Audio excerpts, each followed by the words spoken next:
Hello, my name is Patricia Brooks, and this is Courage Concept number 28. Typically, people are more concerned with how they are being perceived than with what you are doing. Being able to dance to the beat of your own drum, do that thing that speaks to you, despite how different it may be from what everyone else is doing, is freeing. And as I mature and spread my wings, I am seeing this more and more. But it can be difficult to break from the pack and do what feels right to you because it's so different from what others would be doing or might be doing. I remember when I was a junior in college, I welcomed a freshman into our dorm, and she made a big impression on me. She was only 18 years old, and she had just flown in from Hawaii all by herself. And she had such poise and such confidence. And I really admired her for that. She was beautiful. And as she walked into the foyer of the dormitory, the scent of these fresh flowers from the lei that was around her neck preceded her. And she had this aura, this energy of confidence. And I really admire that in somebody so young. I remember as a freshman that I was not so poised. I was bawling as my parents drove away. But at any rate, this was something I really admired and wondered where that came from. What could have her mother had said to her as they parted in the airport? And I thought, well, maybe, thinking back now, I think maybe she said, you are loved, you are accepted. And so you must love yourself. You must accept yourself, because that confidence had to come from somewhere.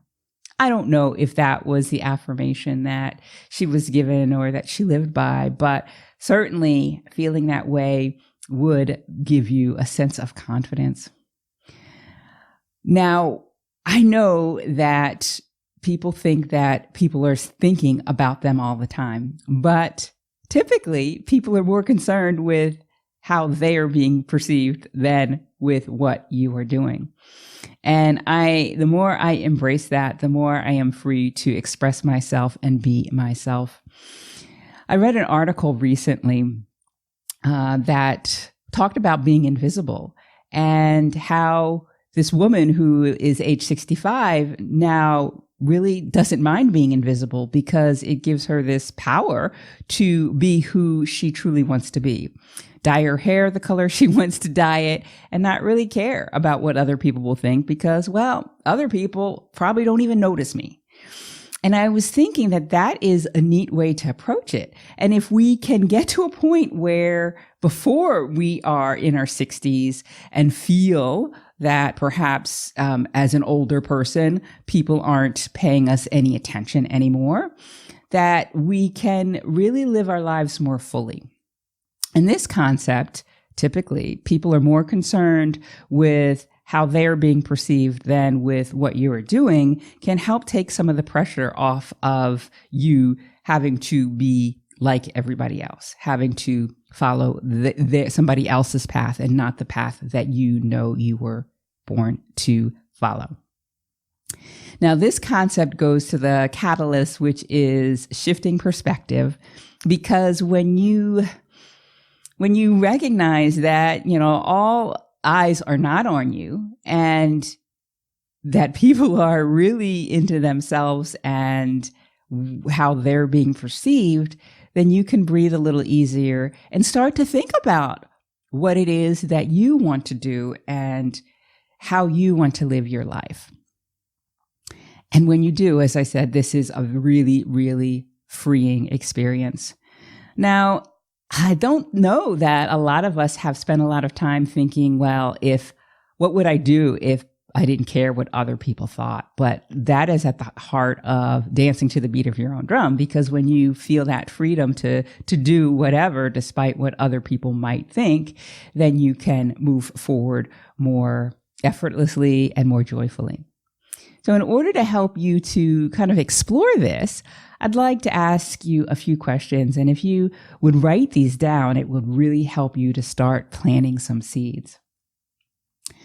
The first question is, what would you do if you felt that nobody was watching you or was concerned with what you were doing? What would that thing that you would really want to do that maybe perhaps you've considered in the past but kind of tucked it away? Write that down. Question number 2 is, why would you pick that? Why is that so important to you? And this is not for you to answer to me. This is for you to answer to yourself. Finding that purpose in what you want to do, that especially in something that might not be so quote unquote normal, can help you to build a passion and a purpose around that and move you forward. And then question number 3 is something to help you think through what those steps might be if you were to actually pursue this. I'm not going to ask you to take any action. This is really just an activity to start the juices flowing and have you start dreaming once again.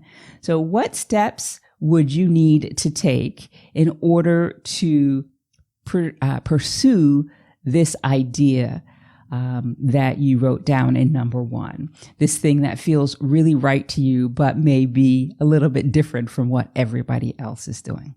And write that down. And this activity is really just, as I said, to help you start dreaming again, help you to plant the seeds of what could be possible when you start to embrace this idea that typically people are more concerned with how they're being perceived than with what you are doing. That will allow you to move in this direction. And that's all I have for you today. I will see you again next time. Bye for now.